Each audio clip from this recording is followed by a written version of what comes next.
દેશ વિદેશમાં વસતા મારા વાલા દર્શક મિત્રોને મનહર પટેલના જય ભગવાન. મિત્રો, ગઈકાલે તમે શક્કરટેટીનો વિડીયો જોયો. હવે શક્કરટેટી આપણે જ્યારે ઘરમાં લાવીએ છીએ, રોટલી સાથે ખાઈએ છીએ, પૂરી સાથે ખાઈએ છીએ. અમે તો રોટલા સાથે પણ ખાઈએ છીએ શક્કરટેટી. પણ શક્કરટેટી કાપ્યા પછી એની અંદરથી જે બીજ નીકળે છે ને, એ બીજને કચરો સમજીને ક્યારેય ના ફેંકી દેશો મિત્રો. જેટલી વખત તમે શક્કરટેટી લાવો, ઘરમાં એને કાપો, એના બીજ જે છે એ તડકે સૂકવી દો. સુકાઈ જાય એટલે એને માટીના કલેડાની અંદર થોડું મીઠું નાખજો, સાધારણ સંચળ નાખજો, મીઠું નાખજો અને 2 ટીપા લીંબુ નાખી અને એને શેકી નાખજો. અને શેકેલા બીજ જે છે ને એને ડબ્બો ભરીને રાખજો મિત્રો. તમારા બાળકોને ખવડાવવા આપજો, બહુ ટેસ્ટી લાગશે.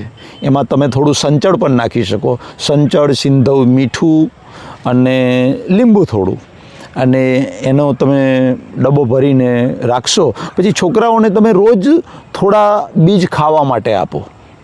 અને એનાથી મિત્રો શું ફાયદો છે? આપણને લાગે શક્કરટેટીના બીજે કચરો છે. કચરો નથી મિત્રો, સૌથી વધારે પ્રોટીન એની અંદર છે. અને બાળકોને એમના ફિઝિકલી ડેવલપમેન્ટ માટે મિત્રો બાળકોને પ્રોટીનની વધારે જરૂર પડે છે. બજારના પ્રોટીનના ડબ્બા ઘણા તો લાવીને ખવડાવે છે, અને તૈયાર પ્રોટીનના ડબ્બા જેમાં કચરો જ હોય છે સાહેબ, કશું પ્રોટીન નહીં હોતું. અને એના કરતાં નેચરલ પ્રોટીન આપણને ઘેર શક્કરટેટી સાથે બિયા તો ફ્રીમાં આવે છે, બિયાના પૈસા કાઢવાના નથી. તો બિયાને સૂકવી અને મેં કહ્યું એમ બનાવીને ડબ્બો ભરી રાખો. રોજ થોડા 50 ગ્રામ તમારા બાળકોને ખાવા આપો મિત્રો. બાળકો માટે એ બહુ, કારણ કે એન્ટીઓક્સિડન્ટ છે અને પ્રોટીન ભરપૂર માત્રામાં છે, એટલે બહુ જ ફાયદો કરશે. છોકરાઓને તો ભાવે પણ ખરા. આમ તો બજારમાં તરબૂચના બિયા વેચાય છે મિત્રો, તો શક્કરટેટીના બિયા પણ તમારા બાળકોને ખવડાવજો. અને મોટા ખાશે તોય વાંધો નથી, પણ બાળકોને પ્રોટીનની વધારે જરૂર હોય છે શરીરના વિકાસ માટે. એટલે બાળકો માટે એ રામબાણ ઔષધિનું કામ કરે છે, એન્ટીઓક્સિડન્ટ છે, એટલે બાળકોની ઇમ્યુનિટી પણ વધે છે.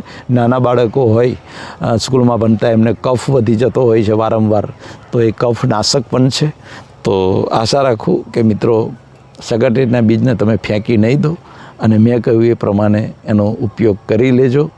તો આટલું આ વિડીયોમાં કહેવું હતું. આવતીકાલે બીજો કોઈ વિષય લઈ અને તમારી સામે હાજર થઈશ. પરમપિતા પરમાત્મા મારા વાલા દર્શકોને લાભ, નિરોગી આયુષ્ય આપે, હૃદયથી પ્રાર્થના.